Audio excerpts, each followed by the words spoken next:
is a decomposed stone. So you can make it into new things.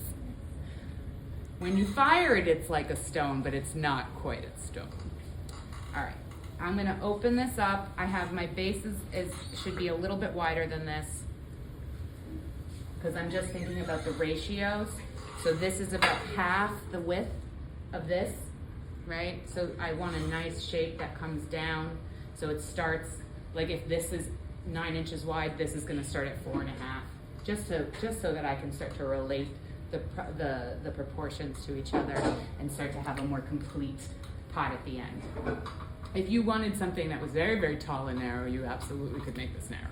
But I want a little bit of a softer dome on my cloche. So I'm gonna start a bowl as any bowl. It does not start with the tip of your thumb, it starts with the side of your thumb, because you want to establish that curve immediately.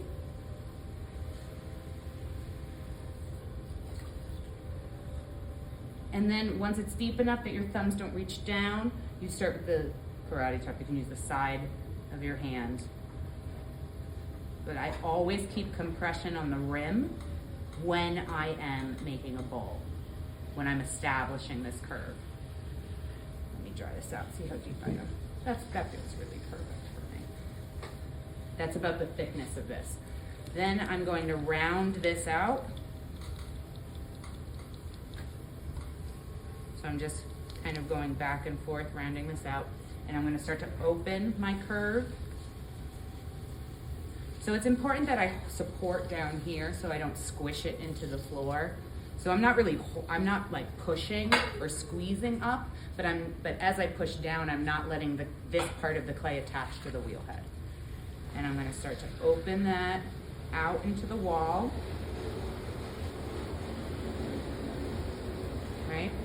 So that step where I rounded this out is important because I could have created a deeper well. This is like the volcano when we're centering, that when you're pulling the clay up and it has that divot, that's what's happening here.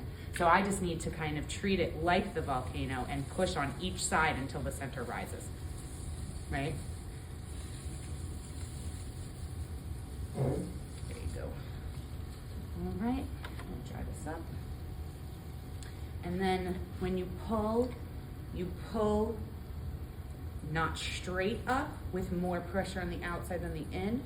You pull with even pressure to get the rim where you want it to be. So I'm gonna start like this, so I'm supporting each side. My fingers are gonna become a big claw, and my interior hand is going to be slightly above or higher up the wall than my exterior hand. And I'm gonna pull that ring to the place where I want the rim. Where I want the rim to be is here at 8.5 inches.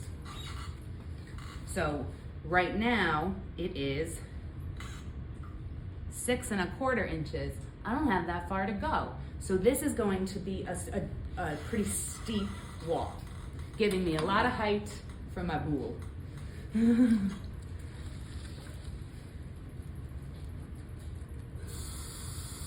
Now I have done this and tried to move so much clay so fast that I lifted the bat off the thing. So, you know, if you start to hear, and I don't know if you heard that like little scraping sound, that was me almost lifting the bat off the wheel. So if you start to hear that sound, slow down. Maybe it's gonna take you 3 pulls instead of 2, you know, that's okay. This is worth the time and the effort. Now that I have this nice establishment, what I'm gonna do, right now a lot of the clay is stuck down here in this section of the wall. So when I start to go in, I'm gonna push in really hard, just like I did when I was bringing this up. And I'm gonna pull that clay. This hand is going to be a compression force on the interior. You can have your hand there, you can have a rib there, but you're gonna really push in from the outside and lift that clay up into the wall. And it looks like this. So right now my exterior finger is underneath my interior finger. This is the angle, but it actually looks like this if the clay weren't there. See that? And then I'm gonna lift this ring If some comes off in your hands, that's okay. And I'm just gonna keep pulling up.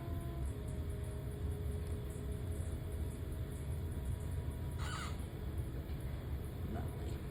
Okay. I have a little ripple, so I'm gonna compress a bit. But I could do that one more time, right? Like I could dig down and get a little bit more of that clay. Pull this. Always your pulls from the center start at the center of the bowl. Your pulls on the inside. I get to the edge and I really lift that clay. It's important that my fingers don't give in, because I'm moving a lot of clay at once and the clay has a tendency to get drier. So if I let it go, it's not gonna be happy with me. All right, let me measure this because I think I'm a little narrow. Yeah, I'm only at 7. So I've gotta pull out more. Because I have to pull out more, I'm gonna compress in the rim to thicken it so that I have something to stretch out and keep at a similar thickness. All right. And then I'm going to start shaping it. And so, let me pull that up just a bit more.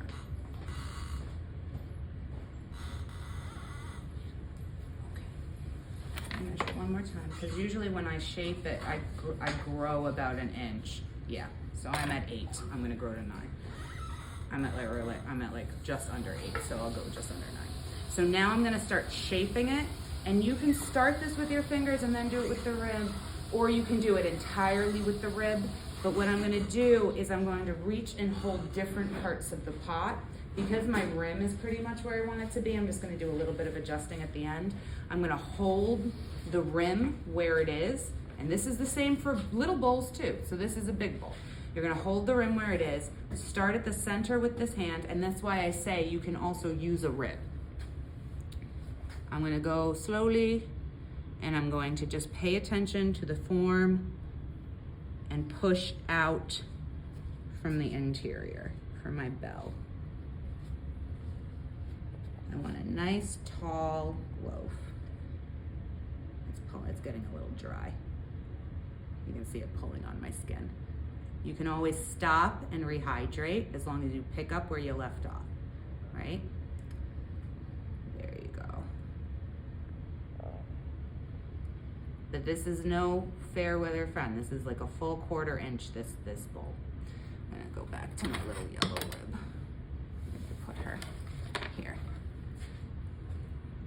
Start on the interior. I'm just gonna support the outside as I go, because this is about my smoothing.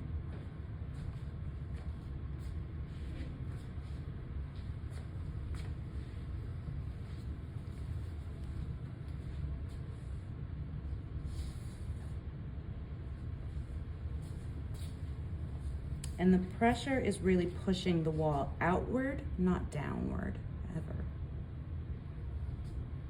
And your hand on the outside should be supporting wherever you're pushing, right? So that's a nice little bell, right? Taller than it is wide.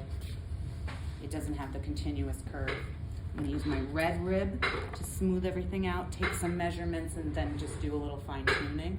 But then I'm going to let this set up a bit more before I put a wedge in the bottom and wire it, because I don't want to disturb this shape that I've made. This is literally the least amount of clay I could use to make this shape. And why? Because this is kind of sticking out really far, right?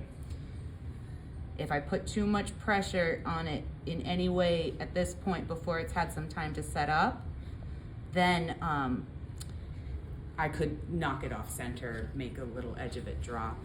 So it's really just super gentle. And I just want to make sure everything's nice and centered. I don't have any rims. Oops, come here. There she goes. Another advantage to leaving it on the bat is that if I look later and I'm like, ooh, there are some throwing lines in there, I can wait for it to get leather hard and then compress it again, making sure that it's nice and smooth. And that wouldn't be long. That's like 10 to 15 minutes. It'll be in a state where I can push on the wall a bit harder. The square has to be smooth so it doesn't stick? What? Yeah, because remember the ridges on the inside, they can cut your loaf. I don't actually know. That was 3 It pounds bakes. of clay. So it bakes This is up- 3 pounds of It just clay. bakes upward? It's gonna bake upward. The walls are gonna hold it in place and it's gonna spring upward. So I have to get a little bit bigger. So I'm just gonna take it from this curve. Does it mean if you made like shapes inside or imprints, it will create? Yes, yes it does. The sharper it is though, the more likely it is to catch your bread. So sometimes people like butter them. What's nice about warm butter on bread is that it browns. It's like, bread is my favorite food. So whatever I can do to like make my bread a bigger part of my life. So I do need to get a bit wider. I'm gonna widen her from down in the corner here. But remember, the pressure is outwards and I'm holding directly on the point where I am pushing the width into it. When it's big like this, you do not want to go that fast unless you are a super confident thrower. You know what I mean? You want to give yourself the time and the space to get it right.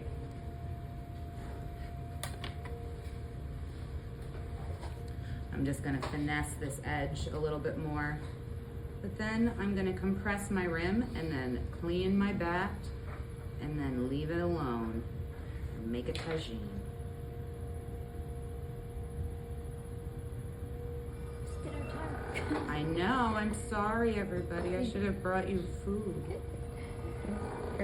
But see how much pressure I'm putting into this thing? But it's still a gradual rounding. Like it goes back to round. And then when I come off, I gently ease off it, right? I don't just pull my hand away. And there you go. That's what I like to see. Now I'm gonna compress my rim. You can also use your, what's it called? Chamois? Your chamois for this. It's nice when you have the chamois, it's nice. Mine is, I have no idea what mine is. So I'm just gonna use my fingers and I'm gonna clean it up later. But when you're compressing a rim, remember that you need to keep it wet. It doesn't catch your hand and it doesn't twist the rim. This is a very fragile shape. But there you go, that's the full thickness of it. See that? So it's not that thin.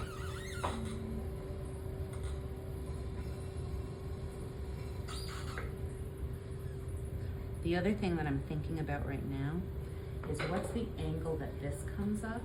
How do I get this to extend nicely from here so that I don't have a ridge? So I really want to make sure that this interior is right here. I can always trim, I have a lot of thickness here, so I can always trim it and then make it really, really precise later, but I want to be as close as I can now so that I don't have a lot of work to do later. I basically only like to clean. I don't like to like remake something. So see that? Nice and wide. Keeping a bit more thickness at the rim of your pot will help resist warping. It'll also make it more functional because if you like gently tap a really thick rim, it's not gonna like chip and shatter as much. I really want to find my thing. So. I don't know where any of my tools went during intercession. One of these babies.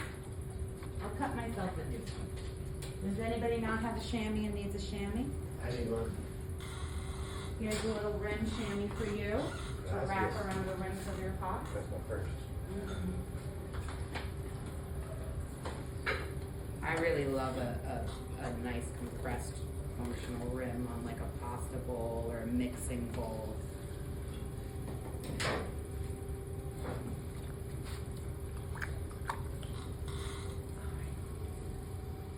Beautiful.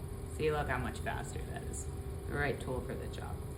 I am going to be careful to take all of the water out of the interior. Smooth it out. All right, cleaning my bat. In 10 minutes, I'm gonna put it back on so I can notch and wire it. Oh, maybe I can do that now. I'm sure I can. I have a gentle touch. Sometimes if you do this a little bit too aggressively, though, you can move the interior of the bowl. So you just want to be, less is more. Save it for your trimming. I don't think I'm going to have to put this back on. Let me take one last measurement before I cut it. 8.5. 8.5. Oh, that's so pleasing. It's very pleasing. All right, I'm done with the cloche. I'm going to be attaching a nice meaty strap handle on this. But remember, if you want to trim a finial knob into it, just keep more thickness down here. I probably would have added 1/2 pound because right now this is 3 3. Or 3 and like 3 1/4, maybe.